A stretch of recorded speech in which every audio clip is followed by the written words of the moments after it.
ನಮಸ್ಕಾರ ವೀಕ್ಷಕರೇ, ನಾನು ನಿಮ್ಮ ಶ್ರೀ ದಾನಮ್ಮದೇವಿಯ ಭಕ್ತಿ. ತಾಯಿ ವರದಾನೇಶ್ವರಿ ಎಲ್ಲರಿಗೂ ಒಳ್ಳೆಯದನ್ನು ಮಾಡಲಿ ಅಂತ ಹೇಳುತ್ತಾ ಈ ವಿಡಿಯೋನ ಸ್ಟಾರ್ಟ್ ಮಾಡ್ತಾ ಇದ್ದೇನೆ. ನೋಡ್ರಿ, ಇವತ್ತು ನಾನು ಸಕ್ಕರೆ ಕಾಯಿಲೆ ಇರುವವರ ಆಹಾರ ಪದ್ಧತಿಯಲ್ಲಿ 7ನೇ ದಿನದ ಅಡುಗೆಯನ್ನು ಮಾಡ್ತಾ ಇದ್ದೇನೆ. ನೋಡ್ರಿ, 7ನೇ ದಿನದ ಅಡುಗೆ ಅಂದ್ರೆ ಇವತ್ತು ನಾನು ದಪಾಟಿಯನ್ನು ಮಾಡಾಕತ್ತೀನಿ ರೀ. ಎಲ್ಲ ಥರ ಹಿಟ್ಟು ಮಿಕ್ಸ್ ಮಾಡಿ ದಪಾಟಿ ಮಾಡಾಕತ್ತೀನಿ ನೋಡ್ರಿ. ಅವರಿಗೂ ಫಸ್ಟ್ನೇ ದಿನ ಸೋಮವಾರ ನಾನು ಜೋಳದ ರೊಟ್ಟಿ ಮಾಡಿದೆ ರೀ.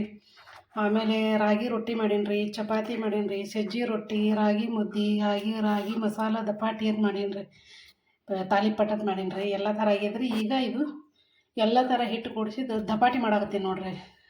ಭಾನುವಾರದ ವಿಶೇಷ ಅಡುಗೆಯವರಿಗೆ ಮಸಾಲ ದಪಾಟಿ ನೋಡ್ರಿ. ಇದು ಅದಕ್ಕೆ ನಾನು ಹಿಟ್ಟು ಏನೇನು ತೊಗೊಂಡಿನಿ ಅಂದ್ರೆ ನೋಡ್ರಿ, ಇದು ಗೋಧಿ ಹಿಟ್ಟು ರೀ, ಇದು ಜೋಳದ ಹಿಟ್ಟು ರೀ, ಇದು ರಾಗಿ ಹಿಟ್ಟು ರೀ, ಇದು ಕಡಲೆ ಹಿಟ್ಟು ರೀ, ಹಾಗೆ ಇದು ಸಜ್ಜಿ ಹಿಟ್ಟು ರೀ.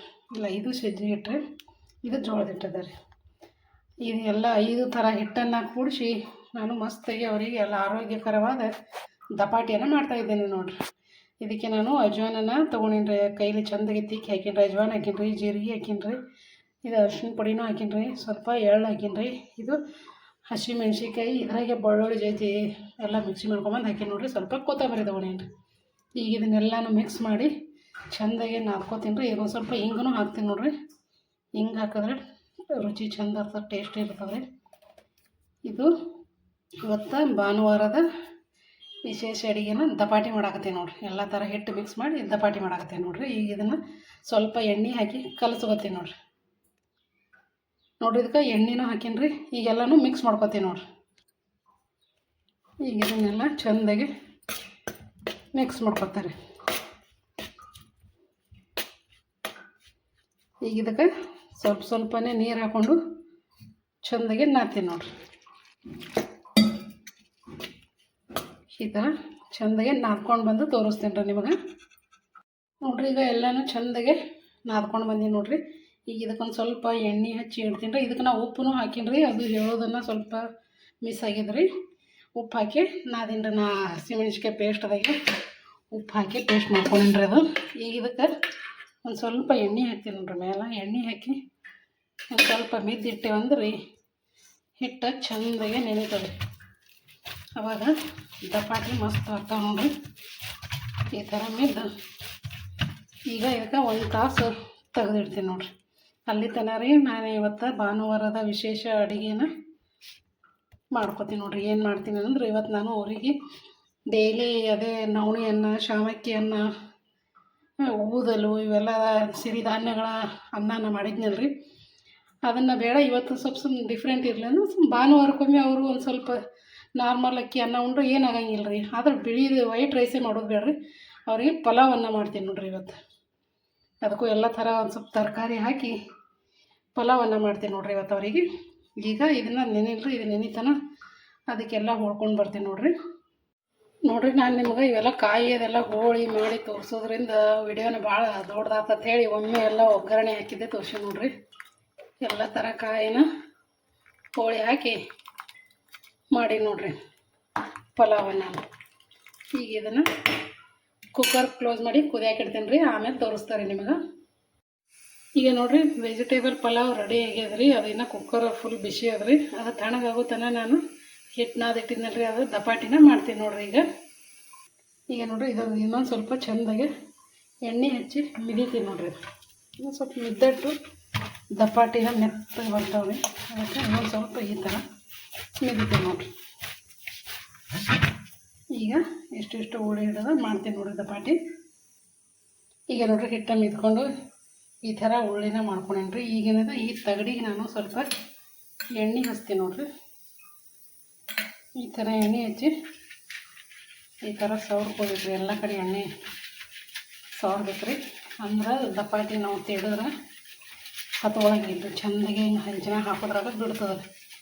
ಈಗ ಇದೇ ಥರ ಈ ಹಂಚಿಗೂ ಎಣ್ಣೆ ಹಚ್ಕೋತೀನಿ ನೋಡ್ರಿ.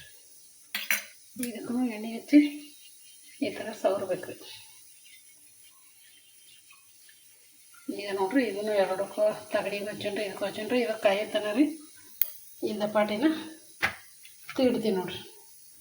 ಈಗ ಇದಕ್ಕೆ ಇನ್ನೊಂದು ಸ್ವಲ್ಪ ಎಣ್ಣೆ ಹಚ್ಚಿ ಈಗ ತೀಡ್ಕೊತೀನಿ ನೋಡ್ರಿ. ಈ ಥರ ತೀಡ್ಕೊಂಡಿರ್ತೀನಿ. ಈ ಥರ ತೀಡಿನೂ ಒಮ್ಮೆ ಎಣ್ಣೆ ಹಚ್ಚಿ ಮತ್ತೆ ಹೊಳಿಸಿ ಹಾಕ್ಬೇಕ್ರಿ. ಈಗ ಹೊಳಿಸಿ ಹಾಕಿ ಈ ಥರ ತೀಡ್ಕೊಂಡು ದೊಡ್ಡದು ಮಾಡಿ ತೋರಿಸ್ತೀನಿ ನೋಡಿರಿ ನಿಮಗೆ. ನೋಡಿ ಈ ಥರ ದೊಡ್ಡದು ಮಾಡೀನಿ. ಈಗ ಇದನ್ನು ಹಂಚಿಗೆ ಹಾಕ್ತೀನಿ ನೋಡಿರಿ. ಈಗ ನೋಡಿರಿ ಹಂಚು ಕಾಯ್ದದ್ರಿ, ಹಾಕ್ತೀನಿ ನೋಡಿರಿ. ಈಗ ಹಾಕಿನಿ ನೋಡಿರಿ. ಇದಕ್ಕೆ ಒಂದು ಸ್ವಲ್ಪ ಎಣ್ಣೆನ ಹಾಕ್ತೀನಿ ನೋಡಿರಿ.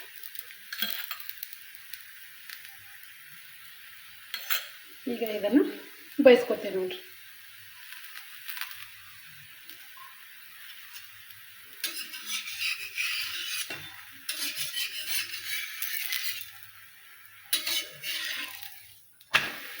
ನೋಡಿರಿ ಸೂಪರಾಗಿ ಬಂದದ್ರಿ ದಪಾಟಿ. ಇನ್ನೊಮ್ಮೆ ಬೇಯಿಸ್ತೀನಿ ನೋಡಿರಿ. ಈಗ ಮತ್ತೆ ಹೊಳಿಸಿ ಹಾಕ್ತೀನಿ ನೋಡಿರಿ. ನೋಡಿರಿ ಎರಡು ಮೈ ಚಂದ ಬೇಯ್ದದ್ರಿ. ಈಗ ಇದನ್ನು ತೆಗಿತೀನಿ ನೋಡಿರಿ. ಇದೇ ಥರ ಎಲ್ಲನೂ ಮಾಡ್ಕೊಂಬರ್ತೀನಿ ರೀ. ಇದೇ ಥರ ಎಲ್ಲ ದಪಾಟಿನೂ ಮಾಡ್ಕೊಂಬರ್ತೀನಿ ನೋಡಿರಿ. ಈಗ ನೋಡಿರಿ ಇನ್ನೊಂದು ಮಾಡೀನಿ ರೀ. ಇದನ್ನು ತೆಗಿತೀನಿ ನೋಡಿರಿ. ನೋಡಿರಿ ಸೂಪರಾಗಿ ಬಂದವ್ರಿ ದಪಾಟಿ. ಈಗ ನೋಡಿರಿ ಎಲ್ಲವನ್ನು ಮಾಡ್ಕೊಂಡಿನಿ ದಪಾಟಿನ. ಈಗ ಅಡುಗೆನ ನಾನು ಏನೇನು ಮಾಡೀನಿ ಅಂತ ತೋರಿಸ್ತೇನೆ ನೋಡಿರಿ. ನೋಡಿರಿ ಈ ಥರ ಪಲಾವನ್ನು ಮಾಡಿದ್ದೇನೆ ರೀ. ಈಗ ಇನ್ನೂ ಅಡುಗೆ ಏನೇನಂತ ತೋರಿಸ್ತೇನೆ ನೋಡಿರಿ ನಿಮಗೆ. ನೋಡಿರಿ ಎಲ್ಲ ವೆಜಿಟೇಬಲ್ ಹಾಕಿ ಪಲಾವ್ ಮಾಡ್ಕೊಂಡೇನಿ ರೀ. ಹಾಗೆ ಇದು ಹುಂಚಿ ಪಲ್ಯ ಹಾಕಿ ಬೇಳೆ ಸಾರು ಮಾಡಿದ್ದೇನೆ ನೋಡಿರಿ. ಇದು ಮೂಕುಣಿ ಕಾಳು ಪಲ್ಯ ರೀ. ಹಾಗೂ ಇದು ರಾಯ್ತ ಮಾಡ್ಕೊಂಡಿ ನೋಡಿರಿ ನಾನು ಇವತ್ತು. ಈ ಪಲಾವ್ ಅನ್ನೋದು ಕೂಡ ರಾಯ್ತ ಮಸ್ತ್ ಆಗ್ತದ್ರಿ. ಹೀಗಾಗಿ ಇದಕ್ಕೆ ಕೋಸಂಬರಿನೂ ಅಂತಾರೆ ರೀ, ರಾಯ್ತಾನೂ ಅಂತಾರೆ ನೋಡಿರಿ. ಇದನ್ನು ಮಾಡ್ಕೊಂಡೇನಿ ರೀ. ಹಾಗೆ ಈ ದಪಾಟಿನ ಮಾಡಿ ನೋಡಿರಿ. ಇವತ್ತಿನ ಶುಗರ್ ಇರೋ ಆಹಾರ ಪದ್ಧತಿಯಲ್ಲಿ ಇವನ್ನೆಲ್ಲ ಮಾಡ್ಕೊಂಡು ನೋಡಿರಿ ನಾನು. ಈಗ ಇದನ್ನು ತಾಟಿಗೆ ಹಚ್ತೀನಿ ನೋಡಿರಿ. ಮೊದಲಿಗೆ ನಾನು ಈ ಕಾಳು ಪಲ್ಯನ ಹಚ್ತೀನಿ ನೋಡಿರಿ. ಭಾನುವಾರದ ಅಡುಗೆ ನೋಡಿರಿ. ಈಗ ಕಾಳು ಪಲ್ಯ ಹಚ್ಚಿನ್ರಿ. ಈಗ ಇದನ್ನು ಈ ರಾಯ್ತಾನ ಇಡ್ತೀನಿ ನೋಡಿರಿ. ಅಂದ್ರೆ ಕೋಸಂಬರಿ ರೀ. ಇದಕ್ಕೆ ಜಾಸ್ತಿ ಮೊಸರು ಹಾಕಬೇಕ್ರಿ, ಅಂದ್ರೆ ಮಸ್ತ್ ಆಗ್ತದ್ರಿ. ಈಗ ನಾನು ಈ ದಪಾಟಿನ ಇಟ್ಕೋತೀನಿ ನೋಡಿರಿ.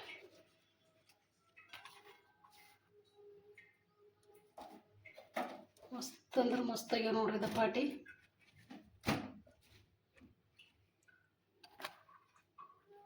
ನೋಡಿರಿ ಎರಡು ದಪಾಟಿನ ಇಟ್ಟಿದ್ದೀನಿ ರೀ. ಈಗ ಈ ಪಲಾವನ್ನ ಹಚ್ತೀನಿ ನೋಡಿರಿ.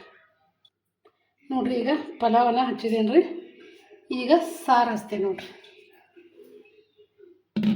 ಇದು ಹುಂಚಿ ಪಲ್ಯ ಸಾರು ನೋಡಿರಿ. ಈ ಸಾರನ್ನು ಈ ಬಟ್ಲಿಗೆ ಹಾಕೋತಾ ಇದ್ದೀನಿ ನೋಡಿರಿ.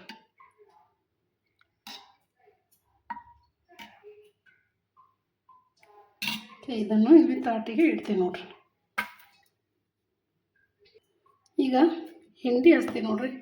ಈ ದಪಾಟಿ ಕೂಡ ನೋಡಿರಿ ಹಿಂಡಿ ಮೊಸರು ಇದ್ದರೆ ಸೂಪರ್ ನೋಡಿರಿ. ಹೀಗಾಗಿ ಹಿಂಡಿ ಹಚ್ಚಾಕ್ತೀನಿ ನೋಡಿರಿ. ಹಾಗೆ ಮೊಸರನ್ನ ಇಡ್ತೀನಿ ನೋಡಿರಿ. ನೋಡಿರಿ ಇವತ್ತಿನ ಶುಗರ್ ಇರೋ ಆಹಾರ ಪದ್ಧತಿಯಲ್ಲಿ ನಾನು ಎಲ್ಲ ಥರ ವೆಜಿಟೇಬಲ್ ಹಾಕಿ ಈ ಪಲಾವನ್ನು ಮಾಡಿದ್ದೇನೆ ರೀ. ಹಾಗೂ ಈ ಸೌತೆಕಾಯಿ, ಗಜರಿಕಾಯಿ, ಆಮೇಲೆ ಟಮಾಟಿ, ಕೊತ್ತಂಬರಿ, ಹಸಿಮೆಣ್ಸಿಕಾಯಿ ಎಲ್ಲ ಹಾಕಿ ಈ ರಾಯ್ತಾನ ಮಾಡ್ಕೊಂಡೀನಿ ನೋಡಿರಿ. ಹಾಗೂ ಇದು ಹುಂಚಿ ಪಲ್ಯ ಸಾರು ಮಾಡೀನಿ ರೀ. ಇದು ಎಲ್ಲ ಥರ ಹಿಟ್ಟು 5 ಥರ ಹಿಟ್ಟು ಕೂಡಿಸಿ ನಾನು ದಪಾಟಿ ಮಾಡೀನಿ ನೋಡಿರಿ. ಹಾಗೂ ಇದು ಕಾಳು ಪಲ್ಯ ರೀ, ಪ್ರೋಟೀನು ಅದ ಕಾಳು ಪಲ್ಯ ರೀ. ಹಾಗೂ ಹಿಂಡಿ ಮೊಸರು ತೊಗೊಂಡೀನಿ ನೋಡಿರಿ. ಈ ನನ್ನ 7 ದಿನದ ಆಹಾರ ಪದ್ಧತಿಯನ್ನು ನಿಮಗೆ ಇಷ್ಟ ಆಯ್ತು ಅನ್ಕೋತೀನಿ ರೀ. ಈ ಒಂದು ವಾರ ಪೂರ್ತಿ ನಾನು ನೋಡಿರಿ ಶುಗರ್ ಇರೋ ಆಹಾರ ಪದ್ಧತಿ ಅಡುಗೆನೇ ಮಾಡಿದ್ದೀನಿ ರೀ 7 ದಿನ ರೀ. ಇವತ್ತು ಲಾಸ್ಟ್ ಭಾನುವಾರದ ಅಡುಗೆ ನೋಡಿರಿ. ಇದು ಈ ಥರ ನೀವು ಡೈಲಿ ಅವ್ರಿಗೆ ಮಾಡಿಕೊಟ್ರಿ ಸೋಮವಾರ, ಮಂಗಳವಾರ, ಬುಧವಾರ, ಗುರುವಾರ, ಶುಕ್ರವಾರ, ಶನಿವಾರ ಹಾಗೂ ಇವತ್ತು ಭಾನುವಾರ. ನಾವು ಯಾವ ವಾರ ದಿನ ಯಾವ್ಯಾವ ಥರ ಅಡುಗೆ ಮಾಡೀನಲ್ರಿ ಅದನ್ನೆಲ್ಲ ನೀವು ಮಾಡಿಕೊಟ್ರೆ ಶುಗರ್ ಇರೋರಿಗೆ ಅಗದಿ ಆರೋಗ್ಯ ಚಂದ ಭಾರಿ ಇರ್ತದೆ ನೋಡಿರಿ. ಒಟ್ಟು ಶುಗರ್ ಹೆಚ್ಚಾಗಂಗಿಲ್ಲ ರೀ. ಇನ್ನೊಂದು ರೀ, ನಾವು ಅವರಿಗೆ ಜಾಸ್ತಿ ಮೇಲೆ ಶುಗರ್ ಐತಿ, ಕಮ್ಮಿ ತಿನ್ನು, ಶುಗರ್ ಐತಿ, ಇದು ತಿನ್ನಬೇಡ ಅದು ತಿನ್ನಬೇಡ ಅಂದ್ರೆ ಅವ್ರಿಗೆ ಮತ್ತಿಟ್ಟು ಟೆನ್ಷನ್ ಆಗ್ತದೆ ರೀ. ಟೆನ್ಷನ್ದಿಂದ ಶುಗರ್ ಜಾಸ್ತಿ ಆಗ್ತದೆ ರೀ. ಈಗ ನೀವು ಈ ಥರ ಮಾಡಿಕೊಟ್ರೆ ಇದು ಆಹಾರ ಪದ್ಧತಿ ಕರೆಕ್ಟ್ ಅದ ರೀ. ಅವರು ಕರೆಕ್ಟಾಗಿ ಊಟ ಮಾಡ್ತಾರೆ. ಎಲ್ಲ ವಿಟಮಿನ್, ಕ್ಯಾಲ್ಶಿಯಮ್ ಹಾಗೂ ಪ್ರೋಟೀನ್ ಇರೋ ಆಹಾರನೇ ಅವ್ರ ಹೊಟ್ಟೆಗೆ ಹೋಗ್ತದೆ ರೀ. ಹೀಗಾಗಿ ಅವರ ಆರೋಗ್ಯ ಚೆನ್ನಾಗಿರ್ತದೆ ನೋಡಿರಿ. ಶುಗರ್ದು ಸಮಸ್ಯೆನೇ ಇರೋಂಗಿಲ್ಲ.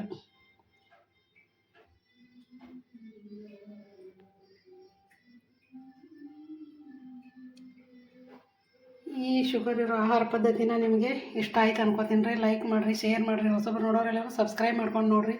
ಹೀಗೆ ನಮ್ಮ ಚಾನಲಿಗೆ ಸಪೋರ್ಟ್ ಮಾಡ್ತಾ ಇರ್ರಿ. ಮತ್ತು ಮುಂದಿನ ವಿಡಿಯೋದಲ್ಲಿ ಸಿಗೋಣ ರೀ. ಮತ್ತು ಬೇರೆ ಬೇರೆ ಥರ ಅಡುಗೆನ ಮಾಡಿ ತೋರಿಸ್ತೀನಿ ರೀ ನಾನು ನಿಮಗೆ. ಇವತ್ತು ಸಲಾಡೆಲ್ಲ ಇದ್ರಾಗೆ ಬಂದದ್ರಿ. ಹೀಗಾಗಿ ನಾನು ಬೇರೆ ಹಚ್ಚಿಲ್ಲ ರೀ. ಇದು ಕೋಸಂಬರಿನೇ ಮಾಡಿನಲ್ಲ ರೀ. ಇದು ರೈತ ರೀ. ಇದ್ರಾಗೆ ಎಲ್ಲ ಸಲಾಡ್ ಅದ ರೀ. ಇದ್ರಾಗೂ ಎಲ್ಲ ವೆಜಿಟೇಬಲ್ ಅದ ನೋಡಿರಿ. ಎಲ್ಲ ಥರ ಕಾಯಿ ಹಾಕಿ ಮಾಡೀನಿ ರೀ. ಹಾಗೂ ಇದು ಪ್ರೋಟೀನ್ ಅದ ಕಾಳು ಪಲ್ಯ ರೀ. ವಿಟಮಿನ್, ಕ್ಯಾಲ್ಶಿಯಮ್ ಇರೋ ಮೊಸರನ್ನು ತೊಗೊಂಡು ನೋಡಿರಿ. ಸ್ವಲ್ಪ ಪಲ್ಯನೂ ಇದ್ರಾಗೆ ಹೋಳಿ ಹಾಕಿ ಮಾಡೀನಿ ರೀ ನಾನು. ನಮಸ್ಕಾರ ರೀ ಎಲ್ಲರಿಗೂ.